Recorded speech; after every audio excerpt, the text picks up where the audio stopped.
So, Matthew, I'm really glad you're able to join us today. And, my only wish is, as excited as I am to talk to you today about the nexus of learning and talent retention, I think you and I could probably spend a good hour delving into the world of candy and baked goods. And that might be just as interesting an episode for folks.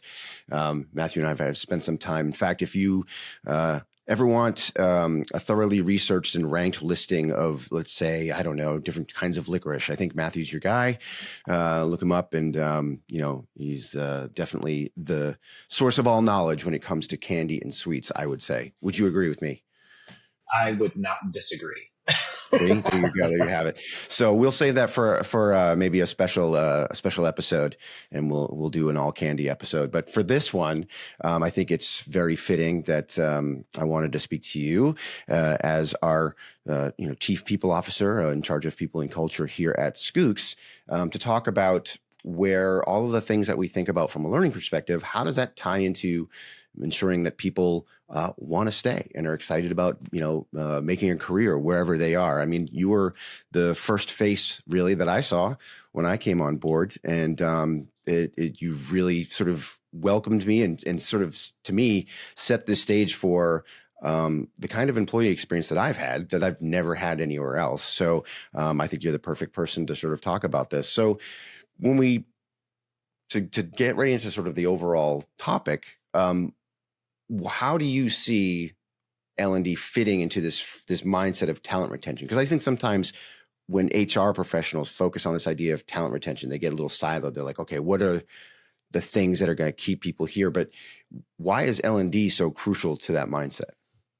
For my entire career, I've experienced what you've described there, where L&D is not always included in that conversation around retention or engagement. It's kind of what are the levers we can pull from a transactional standpoint? What are the things, right? Let's go back to HR 101 and let's talk about those components and its benefits and perks. And right, it's some of those more traditional methods that we lean on to try and help affect that retention or employee loyalty.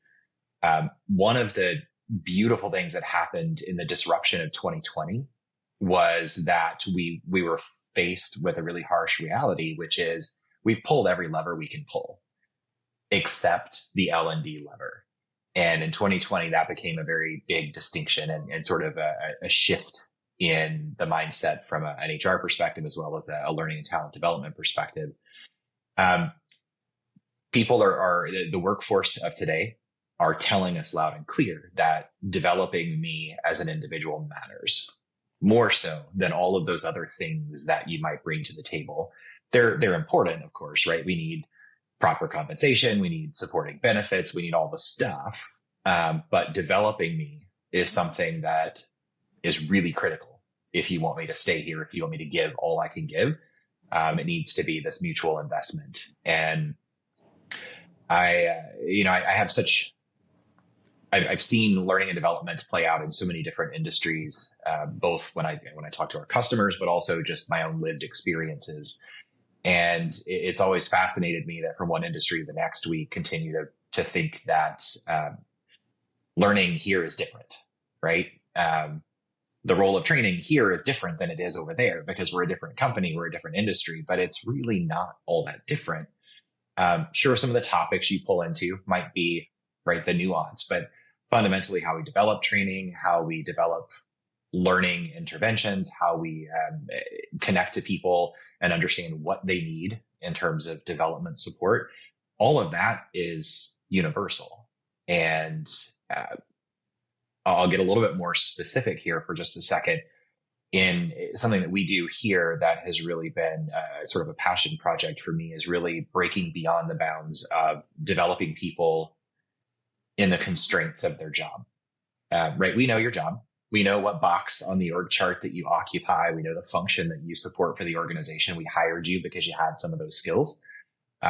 Maybe you didn't have all the skills, but you had enough to kind of come in and be productive and contribute and express this desire to level up. And we're here to support that. What we do that's a little bit different and where learning really becomes an advantage in that retention conversation is when you can get to the heart of the person and you can help the person feel seen and valued and that they matter as a person. And that can be uncomfortable. Right? Because now it sounds like I've got to go spend money to develop people on stuff that doesn't really help further the business. I've got to develop somebody against a creative set of skills that they're never going to use in their job. The Yeah. truth is that you're investing in a relationship. You're investing in the human. And when you invest in the whole human, you get a lot more in return. And it's right. It's not saying that we're doing this for that, but it's just the natural dynamic of the relationship and that investment. And we see it every day here at Schoox, and just how we pulse the organization for how are you feeling about the types of things you have access to learn and develop. And we hear a lot of, nobody's ever given me the chance or asked me what I wanted to learn that wasn't directly related to bullet number 2 on my job description. Yeah. Right. So it goes in a huge, huge positive step forward in terms of how we think about L&D connecting to retention. Yeah. You know, you brought up something very interesting to me, the idea of this idea that everyone says, well, we do learning different here, right? And we do hear that. And to a certain degree, as you said, they're not wrong, but you know, they seem to be focusing on the wrong thing. When you start to focus on, well, our organization is unique and different, so we're going to do it differently because our content is different, the skills we need are different, our culture is different. Those things are all true, but they start to focus on that element of it, like the specific content. Well, we're a technology company, so we're going to focus on that kind of learning without paying attention to the underpinnings of how people learn and how people exist, which are true and relatively universal. Right? It's like, just because the people in your organization, you know, you're talking about software developers, but over here we're talking about retail store clerks, doesn't change the fundamental underpinnings of what make them interested in being where they are, looking forward to the future. And if we get that, and I think that's something that speaks to a lot of the challenges that L&D professionals face, it's hard not to get a myopic view of things, to get very focused on what's right in front of you. It's how we get through the day, right? But to be able to stop and go, okay, but how does all of this unique, personalized, relevant stuff that I'm thinking about for my organization, how does that relate to the underpinning needs and motivators of people, because they are people? I say this in almost every podcast, webinar, session that I do. It always comes back to, it's very easy to forget that we're talking about people, because in order to do anything, you have to sort of think in scale, you have to economize. So you start to think of people as learners, and they become a bucket of just learners, or employees, or even worse, you think of things in terms of the organization, as though that's some sort of, singular thing. At the end of the day, we have to remember that we're talking about people, good and bad, take it all. It's all in there. They're just human beings. And then, so from there, what I wanted to maybe get you to think about and talk to me a little bit more about, because you did touch on it. I see enough out there in the space when you start to not look at things from, say, an L&D professional perspective, the things that you and I and others may be looking at, reading to develop our own brains. You start to just read what's going on in the world. And you see a lot from employees about, well, the company expects 150% loyalty from me, right? Above and beyond. Give all I can give. You mentioned it's like, are we sure that people are doing all they can do, right? So there's this expectation from employees that, yeah, give me everything plus, and then, show me what you got. But the other side of that coin is, they're like, well, what am I getting out of it? Why am I giving you this loyalty? Because you don't have any loyalty to me, right? As an organization, you would replace me tomorrow if you needed to, or, so there's this feeling out there in a lot of cases that the loyalty request is very one way. And so you brought up this idea, maybe talk a little more about that investment in people, from everywhere from just, like even from an onboarding someone in a part-time position to leadership development. Talk a little bit more about that, trying to cover that gamut of people who just sort of want to have that loyalty come back the other way. Good prompt and question. And I sort of am quickly reflecting on my own experience as a learner. And I know this is going to be a little bit strange to hear coming out of my mouth as the guy responsible for learning and for people and culture at Schoox, but I wasn't always in love with learning. Right? Like I for all of my academic career, I hated learning. I was in school for extracurriculars. I was there for kind of all the other stuff that rounded me out and that sort of filled my needs in different ways, but I just didn't subscribe to the same methodology that was permeating the academic infrastructure. And it wasn't until I would even say maybe 8 to 10 years ago where I really reconnected and figured out why I had gotten into that place of somewhat disengaged as a learner. I love learning in my daily life when it's not pertaining to work, but at work, it always felt like a chore. It felt like this insurmountable mountain to climb with no specific direction, no specific endpoint. It was, right. Most organizations fall victim to the compliance or mandate learning approach, which is tell them, go here, do this. And you sort of condition people to wait to be prompted. And so when I think about kind of how we take care of the needs of all employees, right, part-time, full-time, contract, you name it, whether we're talking about functional training, we're talking about just immersing you into the culture, it's about understanding your own journey, putting a little bit of personal perspective on it, but also understanding that what we should be striving for is not checking the box that we're doing learning. We should be singularly aiming to reignite the passion that people have for learning, because we all have it.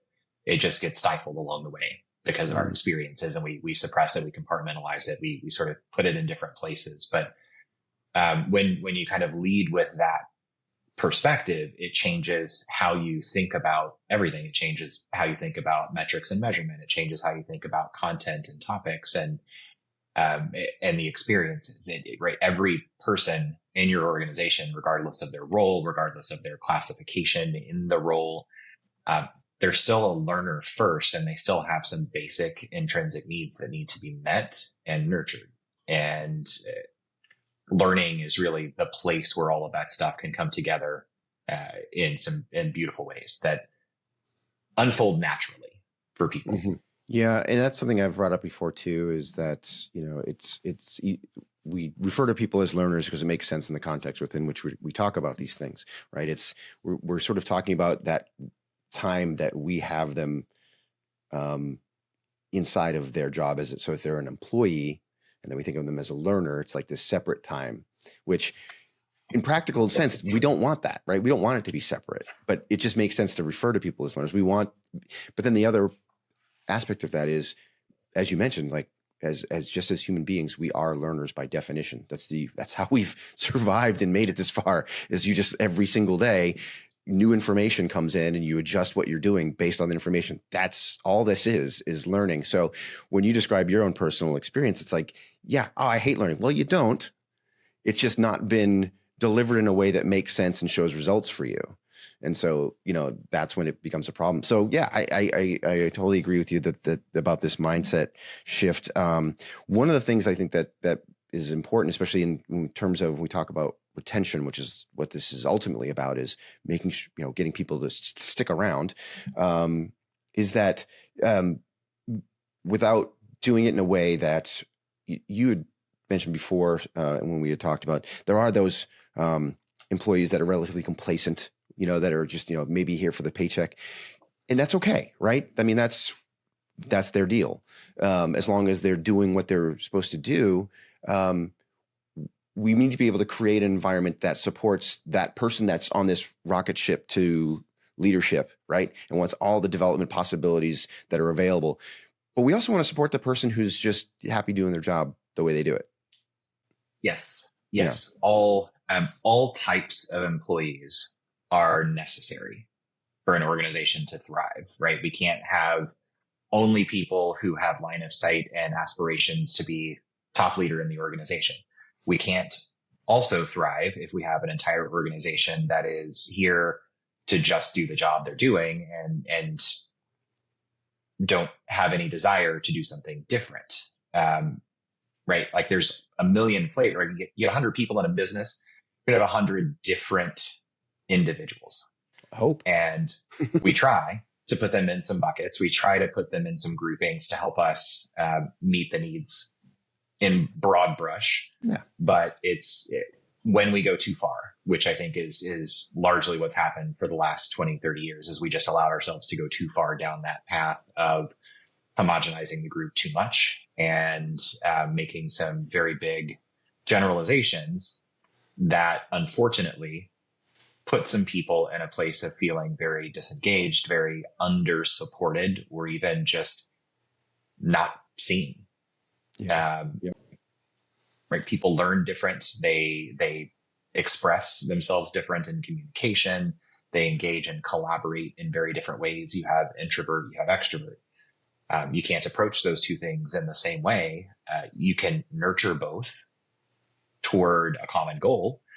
But we have to take those same thoughts and apply them to how we think about learning, how we connect to our learners, and really understand kind of what drives them.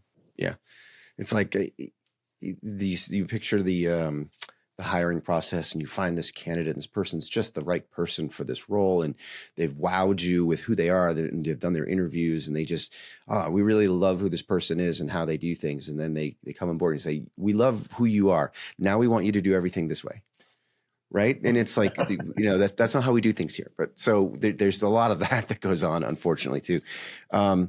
So you talked quite a bit about this, thinking this in terms of investment, which makes tons of sense, right? You're investing in your people to get some sort of return, which, hopefully benefits everybody. But when a lot of organizations think about these things, especially, hey, we need to develop skills to keep people engaged, to want them to stick around. There's this fear in some organizations that, well, why am I going to spend this time and money developing these broader skills that this person may not need in this role, and they're just going to leave. They're just going to go, and then they're going to take all that investment that I made and they're going to take it somewhere else. Is that something that you feel like you've run across or that you think about? I have run across it, unfortunately, more times than I can count. It's not a place where, as someone who occupies this seat, it's not a place where I allow my brain to go. My perspective on that topic in specific is, we as an employer share this space with millions of other employers, and we should all be able to somehow win together, right? Not getting into this idealistic point of view that doesn't have any sort of counterbalance or is not grounded in reality, but in all truth, when we invest in our people and when we develop them, and right, it's okay to develop somebody for a role they're going to take on at another organization, because that leaves goodwill, that leaves brand loyalty in a very different way that extends past their time of employment, and it may lead you to receive different talent through their referrals, through their networks, because of the experience that you had with them, and you were willing to take that fearless step in a different direction. We say it all of the time. When we're talking to our leaders and we're talking to employees, we're a growing company, and the number of roles that are available immediately today in a company our size are going to be limited. And the time it's going to take for some of those seats to open up and recycle, it's going to be a little bit longer, right? We're not 100,000 employees where we're just going to create opportunities left and right all day long. But if we invest the time in helping that individual develop the skills they need to get to the next level, even if it's not with us, we're doing the right thing because it's the right thing to do for people. And it's right. It's shifting their perspective. And it's in some ways creates this ripple effect that can kind of permeate companies worldwide, where now the expectation is we're good humans doing good things because it's the right thing to do in service of elevating the amount of talent we have across the entire world. Yeah. I mean, in the today's connected world, that goodwill carries so much more weight than it ever did. Someone had a bad experience at your organization and leaves. The only person that's ever going to hear about it is their next supervisor. Whereas now, it's your reputation as an organization is out there in the space, even if someone leaves. But I think too, it's important that, look, let's be honest. Obviously, you don't feel that way, that why should I invest in people if they're just going to leave? And I don't think most people focused professionals, learning professionals, I don't think they think that either. It's usually a top down sort of mentality of looking at line items and budgets and saying, why are we spending all this money on this? And our turnover is this. But I think that there is still an immediate return. It isn't just the goodwill in the future when they do leave. It's okay. Let's say that you're accepting the fact that X number of people are going to leave, because that's the fact anyway. You can't, no organization can expect everyone's going to stay forever. It's just not how it works. So we've accepted that fact that this person's going to leave. While they are here, would you not want them to be doing the best they can do, to feel good, to have these new experiences, to benefit from the skills that you are delivering to them while they are with you? It's so short-sighted to think it's not worth it to me to provide this kind of development for someone who's just going to leave. I think, overall, and so I think L&D professionals, people leaders need to be able to take this mindset, this thought process that you and I are having right now, which sometimes is hard to articulate because it's these big feelings and these soft ideas, but be able to take that and articulate it to finance, the C-suite, people who would make these kinds of decisions, say, you don't understand, here is what the return on that investment really is. So what ends up happening? Okay, yes, people will leave, but chances are, they're actually going to stay longer. Even if they leave, they're probably still going to stay longer, which is beneficial. They're going to know more and do more while they're here. And then when they go, they carry that goodwill and that reputation with them from being with us.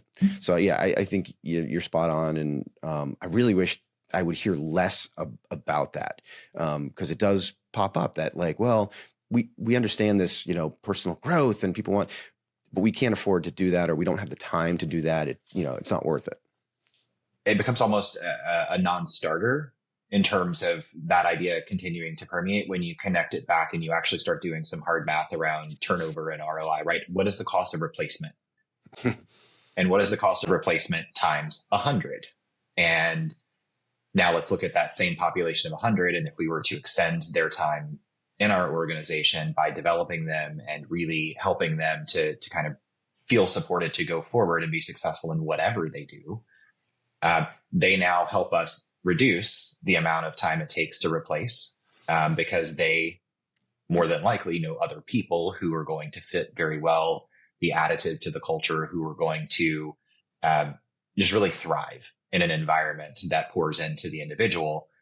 And it just becomes this cycle that then perpetuates positive impact. And over time, you do see reduction in turnover. You see reduction in time to fill and cost of replacement. And it's not immediate. It's not going to be something that I can say in exactly 65 days, you're going to see a 22% change in this metric. But when you start to connect the dots and you zoom out just a little bit bigger, you can start to see how some of those things will tie back to ROI and to hard numbers. Yeah, well, that's so true.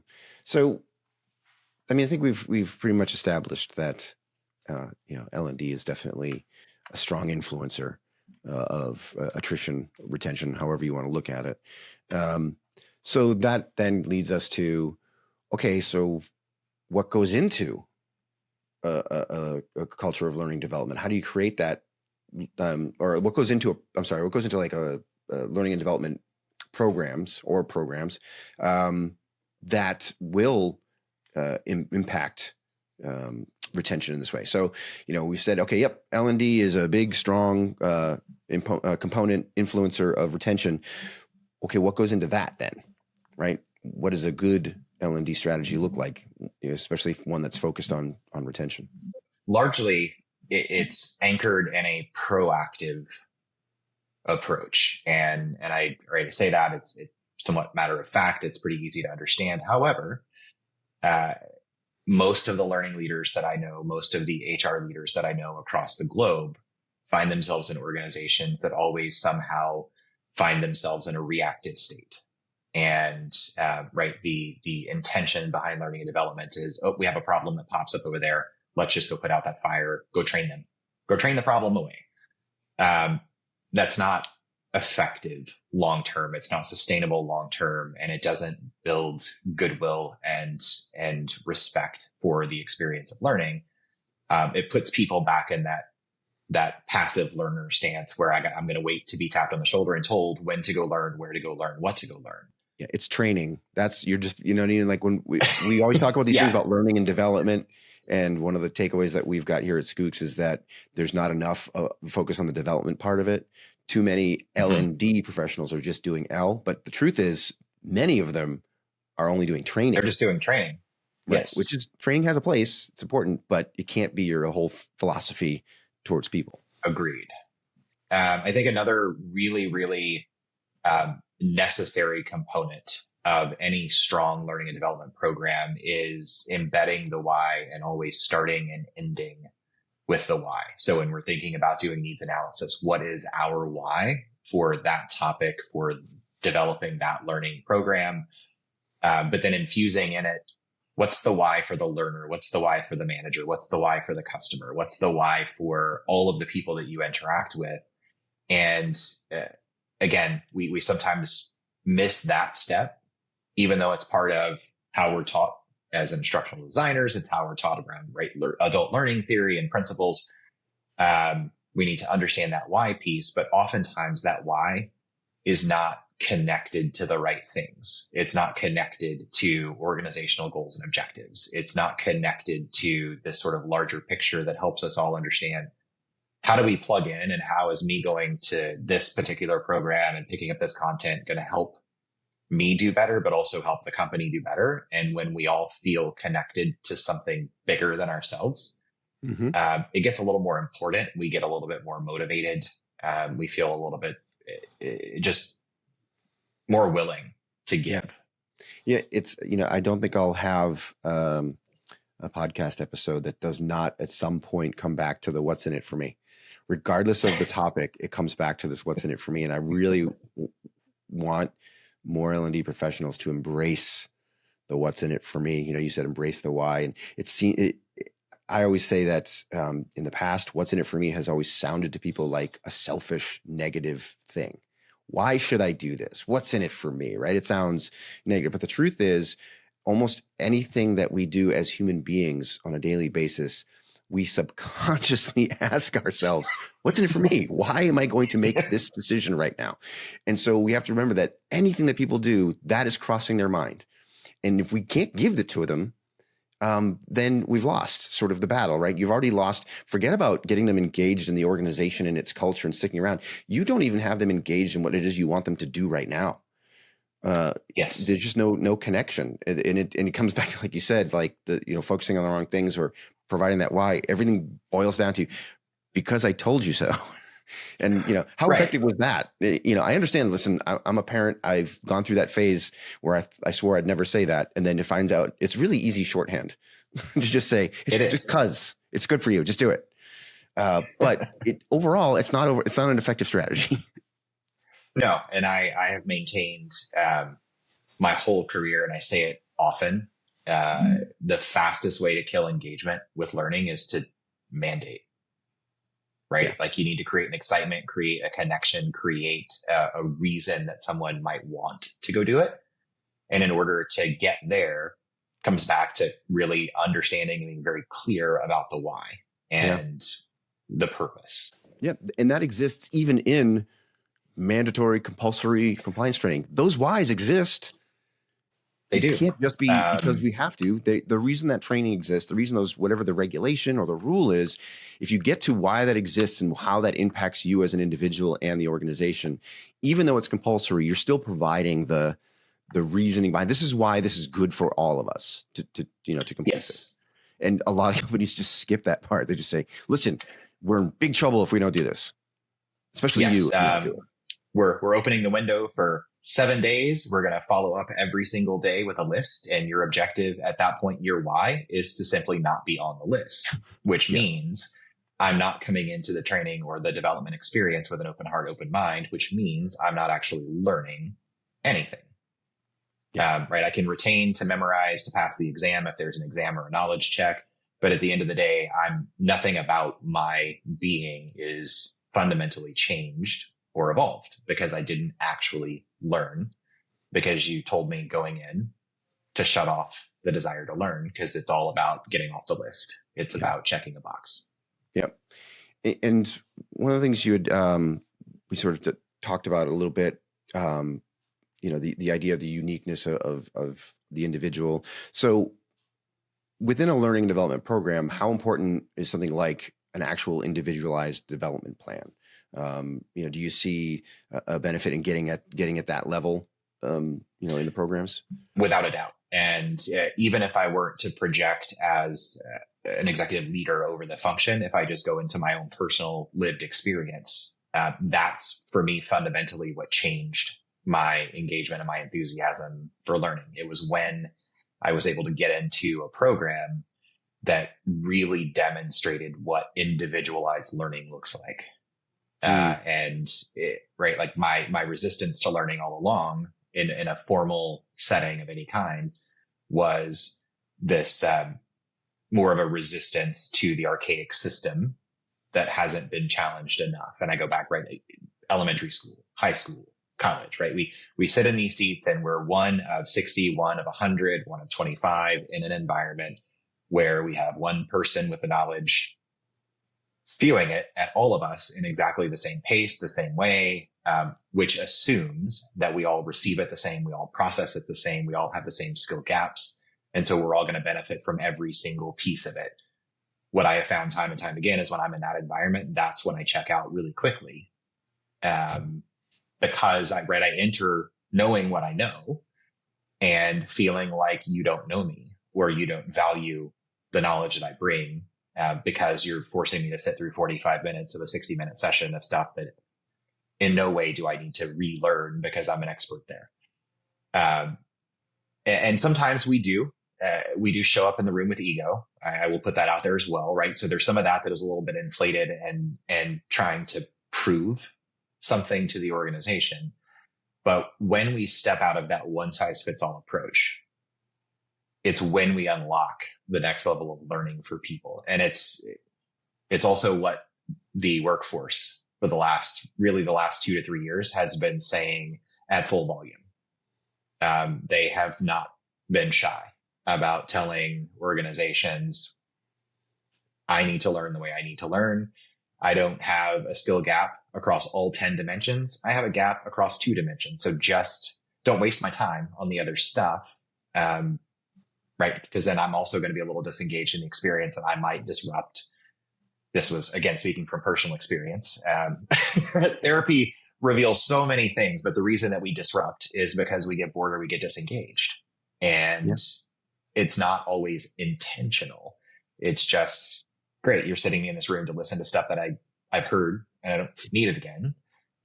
So what am I going to do? I'm going to try to listen and figure out when to tune in and tune out. And that's not a good experience for anybody. But that individualized development plan also gives the learner an opportunity to step into a role of ownership because those things are not developed by the leader or shouldn't be solely developed by the leader. It's not me creating a lesson plan for 100 people at one time. It's me and you sitting down and discussing what we both observe as gaps and opportunities and strengths and areas of expertise and looking at the whole picture to figure out how do we move you from your point A to your point B, not from the organization's point A to the organization's point B. Yeah, it's definitely, there's trying to find that sweet spot of force feeding learning, like here, do this, versus fully self-directed learning of like, well, here's everything, have at it, right? That doesn't help either. It's trying to figure out what's the balance of, look, we're going to help guide you through what you need, but you have the opportunity to branch out in these different directions. I think that's become super important. I think that's one of the key roles of the last few years and going forward for technology and all of this. Obviously, most of the things we're talking about are enabled and enhanced by technology, but this specifically, the personalization of that learning experience, because it's got to go beyond just, I got an email that has my first name in it. So it goes Yes. from a mail merge program to like, okay, you got my name. So we're best friends now. There's another level of the recognition, like you keep dropping into everything that you're talking about, is this like, I see you, I recognize for the reality of who you are, what you know, what you do. I think that's the biggest blind spot for a lot of orgs is, and you touched it too, is that what do I already know? Like that goes so far. This recognition of like, look, I know you know this, or we've established this is where you are. Other than look, yeah, you may be here, you may be there, you may be here, but you need this. The simple Yes. recognition of we understand what you already know and what you can do, what your skills are. It goes a long way to fostering that like that buy-in from the learner of like, oh, okay, no, you get it. You're not treating me like an idiot who's just an empty vessel for all your knowledge. I get so incredibly like my inner learning geek is going to come out on full display now. I get so excited and I am revved up to 100 if I come into a learning experience and the first thing I'm presented with is some sort of like pre-test. Right. Let's just hit the baseline. Let's understand where you are today. And then, because that signals to me that now we have a roadmap of where I, as an individual, need to navigate to get through this content. Which, right, it may mean that out of 10 sections, I need 2. Yeah. Or I need all 10, but at least giving me an opportunity to check in, anchor in some data points, some fact-based data points. It's not just me showing up saying I know all the things, but like give me a chance to test it. And by the way, that doesn't really take any additional development cycle when we think about creating the program, right? You take a derivative of your final exam and you bring it forward, maybe change order, find some other questions that get at the same kind of topics and confirm the same types of understanding. Yeah, I mean, the existence of the program demonstrates you already know what you're looking for, right? You're trying to build these skills, so ultimately, hopefully, you know what that end result is, what good looks like. So let's see how close we are to getting there already, and that goes a long way too. Once companies start to embrace that, not only does it help the individual feel, that connection that we've just been talking about, but the other thing that organizations struggle so much with is their own skills inventory. What do we have available to us? What's useful? What will be useful in the future? What do we need to hire for? What can we just, oh, hey, this person's 85% there. If we just give a nudge, then they're there. To start to really understand where people are, what they have, what they know. And I think organizations start to discover they have skills available to them they didn't know were available to them. In their current employee population, they just immediately put out a rec for a new role or a new position without really taking a look and finding out what people can already do well. Yeah. Could you imagine a world where that stuff was actually front loaded in the candidate experience? Like, right, just for fun, let your brain go there for a second and imagine if candidates could go through some sort of a knowledge testing validation cycle against a wide range of skills and topic areas, not just for this one job description, but allow people to kind of plug in, understand the skill gap, skill deficit, understand what your skill inventory looks like as you're bringing people into the organization. Imagine how differently we would think about how we structure roles and how we structure career pathing and career progression. Right? Because now we're collecting data from the go. Yeah. So I think the way I want to kind of wrap up this discussion seems like a logical spot is, and you kind of touched on some of these before, but okay, we talked about the why, we talked about some of the things that should go into this kind of approach. Then I want to wrap up with how do we know that it's working or not working? It's important to know that too. But what are some of the ways that you can say, okay, look, we've accepted this philosophy. We know that L&D should impact retention. How do we know if that's happening or not? For years and years, metrics and measurement in the space of learning has really been, for practitioners, has been nebulous, confusing, overwhelming. It's been a topic that's met with conflict after conflict, right? Like, no, we measure this way, we measure this way. Oftentimes what's being measured is not in service of what you're describing. What's being measured is in service of propping up a scorecard or being able to show a number somewhere for something. For me, if I look at the workforce of today, the workforce of what we expect to see over the next 20 years, even, we got to really take it back to basics in many cases and start with just the skill or competency component. What exactly are we trying to impact, Right. and how? Right? Like, let's be specific about our goals. Let's not just say, oh, we have a customer service problem. Let's go train up everybody on customer service. And then we check the box and we come out the other side and points went right. Our CSAT scores go up 2 points. Was that what we were trying to accomplish? And let's dig deeper to understand, was that just an anomaly because people felt the pressure, or did we actually close the gap on some fundamental skills that enable people to do that job maximally effective? And not being afraid to also understand behavioral components, personality components. There are a lot of factors that go into someone's successfulness in any particular role. And it's not just, do I have the skills? Because anybody can pick up the skills. Yeah, I think for the most part. Right? Like, what does ideal look like for our organization to advance against our specific objectives for define whatever that forward looking period is, and anchoring the metrics there first. And then also don't be afraid to try out a few variations, right? Like, let's look at how we measure adaptive learning. Because when we think about adapting the learning, we're now measuring something a little bit different than the total program. And so that's where that skill piece, kind of getting really granular about specifically what it is that you're trying to impact and why you're trying to impact it, changes what you think about measuring and how you think about measuring it. At the end of the day, our data can tell whatever story we want our data to tell.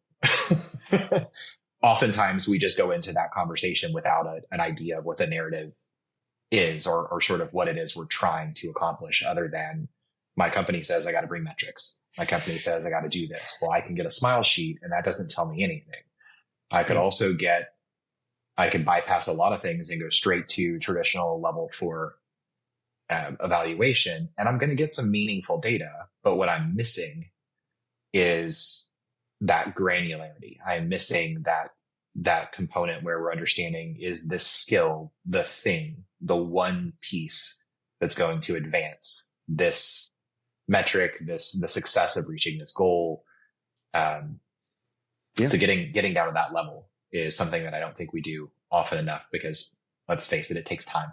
It's and hard. Oftentimes we're firefighters, right? We're trying to fight the fire right now. It's definitely hard. And it's, all the frameworks and structures of everything for the past 20, 30, 40 years have led to this point of, it's very hard to break out of those things to do these new things.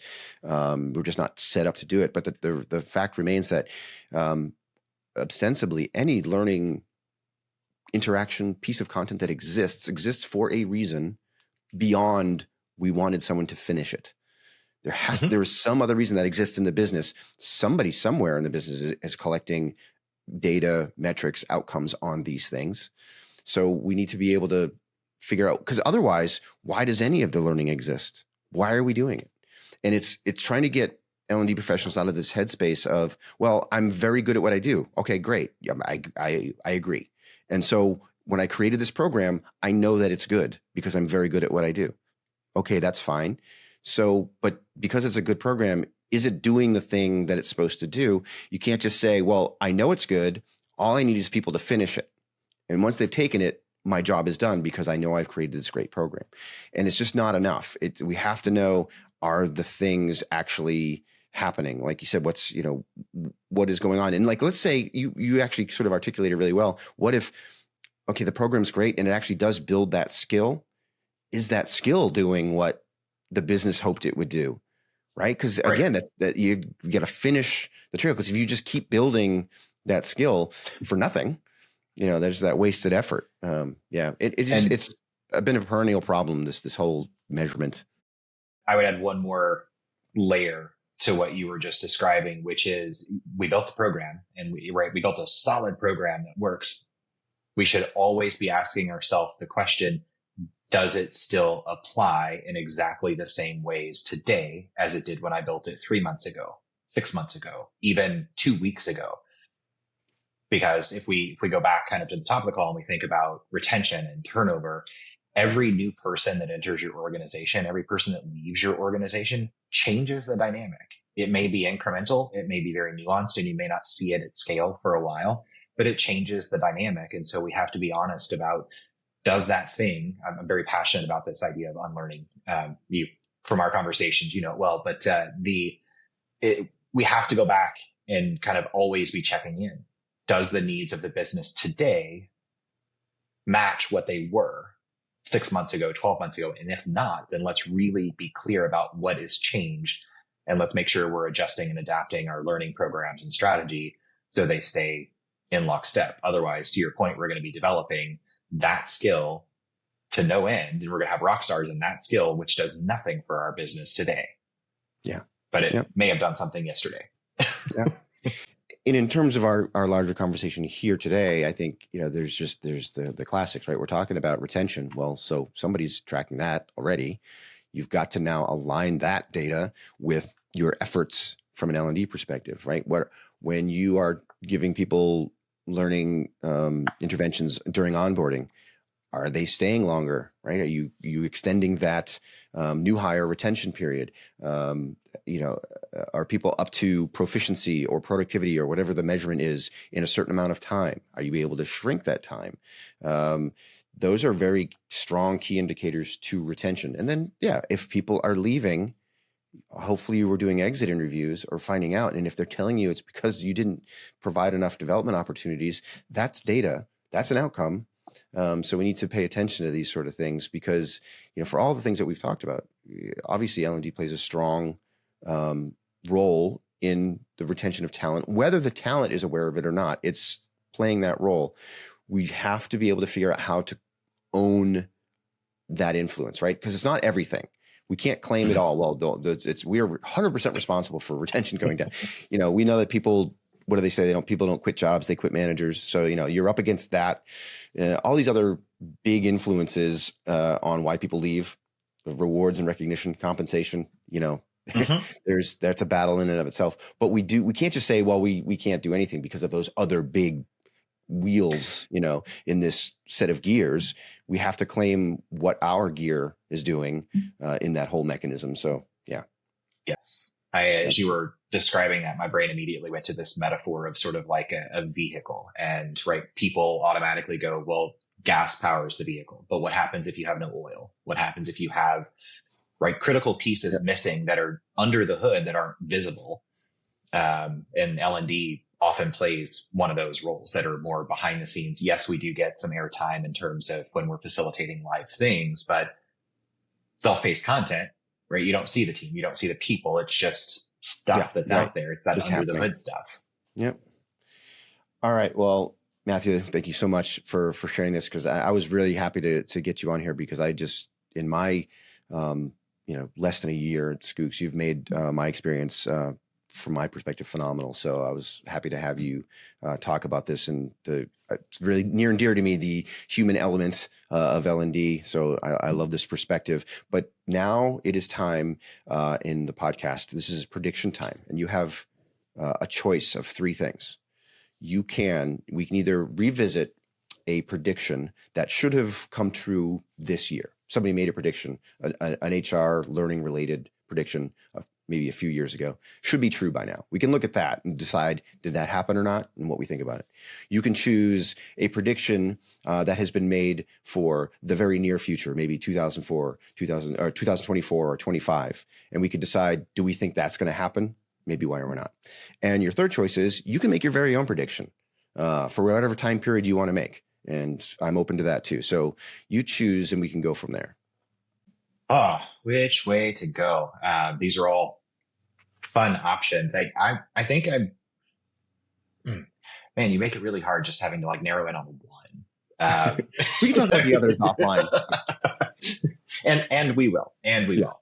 I think I'd like to pick on a little bit, maybe a past prediction. Okay. Around our favorite topic of AI. I haven't heard of it. What does that mean? 2 vowels in the alphabet. Last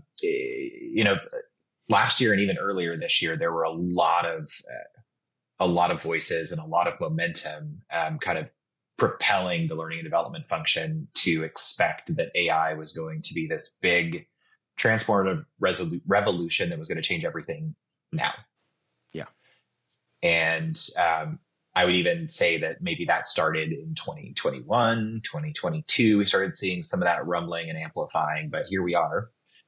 And we're about to close out 2023. And we are just seeing the very beginning of what AI really will do and can do for the L&D space. I think a lot of the predictions and a lot of the conversation was rooted in possibilities and without enough practical application being out there and available. And what I started to see is when the message was really broadly, L&D is being impacted in this way, I dug into the technology and I started to find that it was really narrow, right? It was in recruiting technology is where it really was pervasive, but not in the learning technology or even the function or discipline of learning. It's been in the last 6 months that we're starting to see more learning professionals talk about it. We're starting to see more organizations be open to considering what it's like to explore. But we have not seen the impact that was predicted, in my opinion, at this point. Yeah, I would agree. I think the only place where that predicted impact came true is in the t-shirt and mug industry and the HR webinar industry. Lots of webinars about AI, but clearly it's an actual real thing. I mean, it's not as though it's made up, but I think the people's idea of what it is, what it does, it's getting better. Because everyone got very excited about it and was asking a lot of questions and realizing there weren't a lot of answers. I think people are getting a little better about what it is and what it isn't. And I think eventually, who knows, but at least relative short term, it isn't going to necessarily take over the world, but I think it is actually a tool I think that will make people's jobs somewhat easier, certain jobs, which we've been promised that forever, that this technology is going to make your job, you're going to save so much time. And, if I added up all the time technology was supposed to have saved me over the years, I would have nothing but free time. But I do think AI is going to be a valuable little tool to have in your pocket. And go, look, I don't really feel like summarizing this giant thing into 4 paragraphs. So a machine can do that for me. I don't really want to develop a series of questions that determine whether or not somebody understands something they just read. AI can do that for me. Or I need to build this presentation or this program or something. I just need somewhere to start. Where do I start? Like, I don't think we're going to be a place where you're going to push the AI button and your program is going to pop out, right? Done. I think you're going to get this nice foundational, that's something to start with. There's something to think about. And I think that's going to be our current and probably near future relationship with AI for the most part, at least in our sphere of the world. Granted, there's a lot of other stuff going on. Yeah. We're starting to see a lot of curiosity, more so at the organizational level, which is, I think, the big shift that's happened that I've noticed in the last really 1 or 2 months is that organizations are open to the discussion. We just have to be really careful that we don't go the way of every other prediction in the L&D space in specific, which then sort of shifts everybody right to one end of the spectrum. And it's not like AI is going to come in and do all the things and we're replacing everything with it. It's understand what it can do and let it do what it does best so the people can do what they do best. I have a really, really dear friend that she says very often, let technology do what technology does best so people can do what people do best. It's not an either or. It is together. And that's really the challenge. Absolutely. Well, thank you, Matthew Brown, Chief People Officer and Culture at Schoox. I appreciate you spending your time with me. I look forward to our further candy conversations and trying some new things that I maybe hadn't heard of. That's one of my favorite takeaways when we talk about stuff like that is you have candy that I've never heard of before. And I want to go try I've got a long list. So I'm looking forward to that. But yeah, thanks again. And of course, everybody, thank you for tuning into the podcast. If you like what you hear, hey, listen to it again, or pick another episode and download that one and listen to that one. But we really appreciate it. Subscribe to the podcast. And Matthew, always a pleasure. Look forward to talking to you again. Thank you so much. Really enjoyed it.